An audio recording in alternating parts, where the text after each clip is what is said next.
Well, Holly, as we look back at the race at Pocono, was Denny Hamlin too aggressive in winning the race? Was he a little unfair to Kyle Larson, or was it just racing? I have thought a lot about this.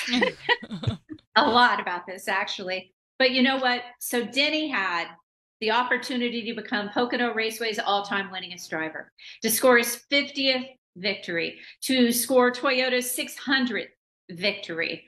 And I think those were highly motivating situations for him. And I think they would be for any driver.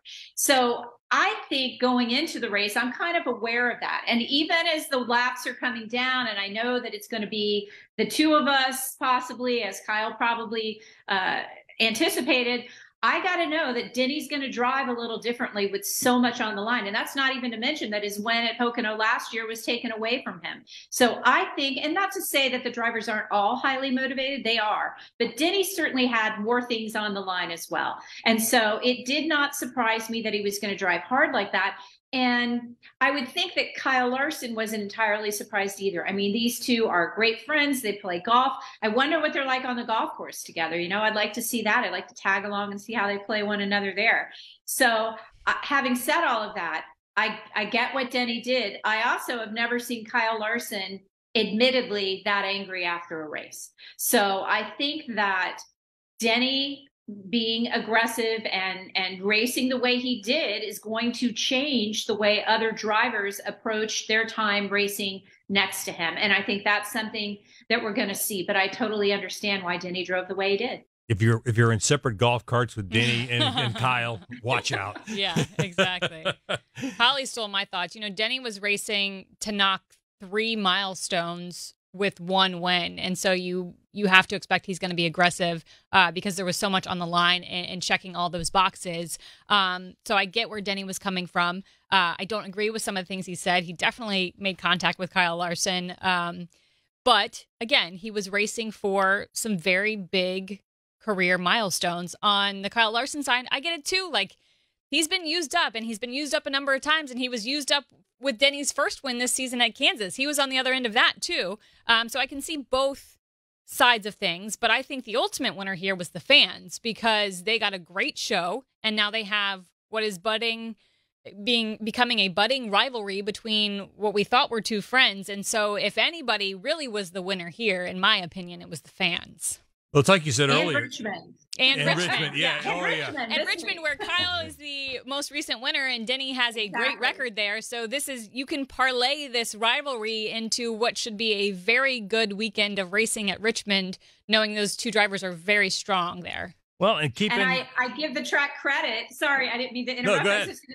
I give the track credit.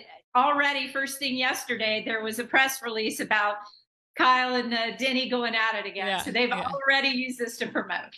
Well, and keep in mind, Denny Hamlin was also sitting there third in points, and, with an outside shot at possibly, at least, moving up a spot, or even, I'm doing some quick math here. So he's 55 points from first, probably won't win it. But, hey, there's a significant number of points on the line, Holly, at the end of the regular season here. And a significant variation of racetracks that is going to close the regular season out. So I still don't think this is just a Martin Truex and William Byron run for the regular season championship. I think with having road courses still, short tracks, obviously Daytona as the season finale always creates an interesting situation. So, I don't think this regular season championship is a two-man race yet. I don't think so either. And it hasn't been. You look at all of the top teams, the 19, the 24, the 8's kind of somewhere in striking distance, although they've had some poor weekends in the mix. The 1's kind of there. I don't have the points list in front of me. You have Denny now kind of moving up. The thing is, nobody has separated themselves to me as a championship caliber team. All of those teams I just mentioned have made mistakes in the last 6 races and have had these mistakes be big mistakes, even if they've won the race. Like William Byron ended up winning Atlanta, but they had some serious mistakes throughout that race. So nobody, in my opinion, has separated themselves and showed me that they are a championship winning team. And I think taking that into consideration and looking at the variety of racetracks that are coming up over the next 5 races, it still is anybody's game in terms of who's going to be the regular season champ, who gets those 15 extra playoff points. And I'm excited.